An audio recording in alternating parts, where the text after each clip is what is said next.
நண்பர்கள் அனைவருக்கும் வணக்கம். இன்னைக்கு நம்ம இந்த வீடியோல வங்கி வாடிக்கையாளர்களுக்கு மிக முக்கிய புதிய தகவல் வெளியாகியுள்ளது. ஸோ அதை பத்தி தான் இப்ப நம்ம பார்க்க போறோம். உயிரிழந்த வாடிக்கையாளரின் வங்கி கணக்குகளை செட்டில் செய்வது தொடர்பாக வங்கிகளுக்கு ஆர்பிஐ புதிய உத்தரவை பிறப்பித்துள்ளது. உயிரிழந்த வாடிக்கையாளரின் டெபாசிட் லாக்கரில் உள்ள பொருட்களை கேட்டு குடும்பத்தினர் அல்லது நாமினிகள் விண்ணப்பிப்பது வழக்கம். அந்த விண்ணப்பங்களை 15 நாட்களுக்குள் பரிசீலித்து உரியவர்களுக்கு வழங்க வேண்டும். தாமதமாகும் நாட்களுக்கு 4% ஆண்டு வட்டியை கணக்கிட்டு வழங்க வேண்டும் என்று கூறியுள்ளது.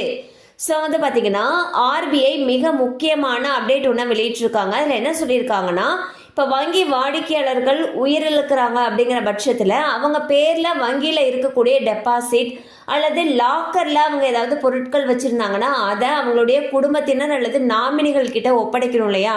ஸோ அதை 15 நாட்களுக்குள் பண்ணணும்னு சொல்லியிருக்காங்க.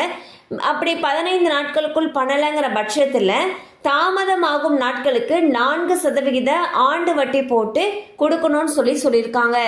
கண்டிப்பாக அந்த அப்டேட் உங்களுக்கு பயனுள்ளதாக இருந்திருக்கும் நம்புகிறோம். மேலும் இது போல் அப்டேட்ஸ் உங்களை உடனே ரீச் ஆகணும்னு நினச்சிங்கன்னா நம்ம சேனலோடு தொடர்ந்து இணைந்திருங்கள். தேங்க்யூ ஃபார் வாட்சிங்.